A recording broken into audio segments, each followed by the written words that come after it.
believe there's still debate over whether I'm gay or not. Why would I lie? Why would I lie? And yeah, you're right, Rosie and I aren't dating, we're actually sisters.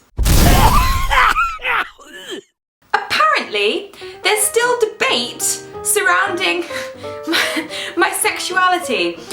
I went onto the LChat forum, not to search myself, that's weird, but I was directed there via Twitter, and people said I was mislabeling myself because in previous videos I have spoken about fancying my ex-boyfriends when I went out with them, and apparently it doesn't make me gay. So I just wanted to clear a few things up.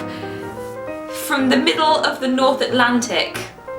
I'm gonna have to Wikipedia that. Guys and girls, I'm making this video not just to clear up the debate that surrounds my sexuality, but to tell you exactly what I'm looking for in a woman. Oh my god, what if I say all the opposite things to Rosie? It's gonna be really awkward.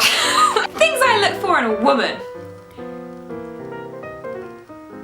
I'm gonna be slightly less conventional and start with skin, because I feel like it's a really important organ that people rarely appreciate. First of all, I only realised it was an organ yesterday.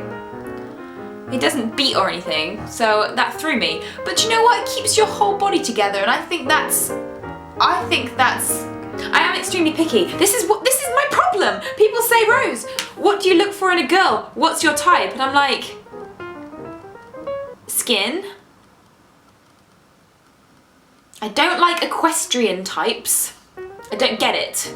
I mean, I understand the bond one would have between one's pet and oneself, but horses aren't pets. They're the size of buildings, and you can't trust them because when they kick, you could lose your skin, which is a very important vital organ. It's one of the 6 organs. Hold on a minute, there's more than 6 organs. There's also more than 6 senses. Where did I get 6 from? It's not more than 6 senses. How did I get AA star in science? I know nothing. I don't really know if I'm a boobs or ass woman. As long as they have both. In some respect, that's fine.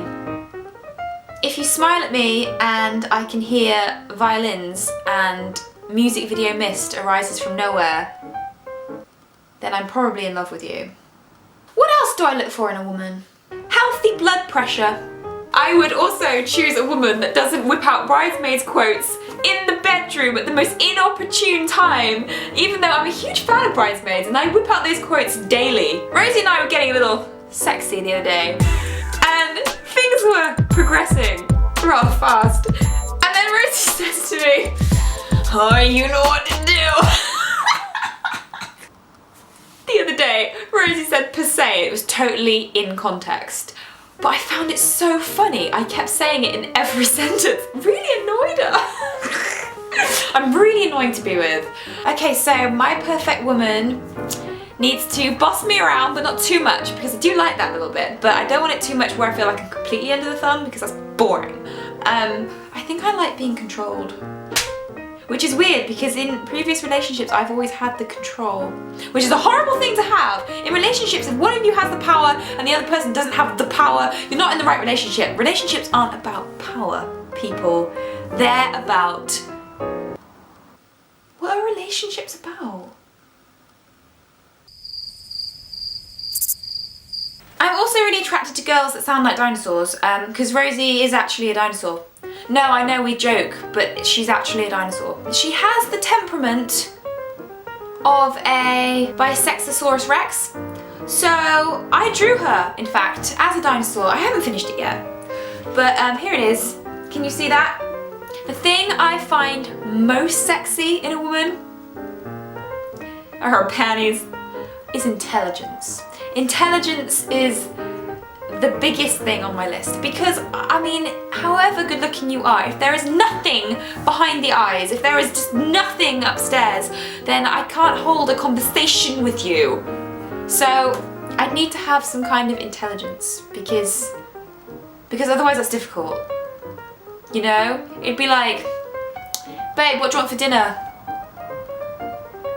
I don't know, baby, some sort of food. I don't know what I would have done if I was on the Titanic. I know who I would have done. I think they should have just thrown Kathy Bates into the middle, held onto her like a rolling barrel, I would have saved at least 25 people. Why don't people ever think logically in these situations? I mean, I know it was cold or whatever, but I mean... Oh, Buffy.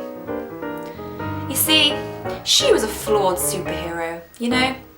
She was a multi-dimensional character, wasn't she? Do you remember when she had to work at Double Meat Palace? That was a hard time.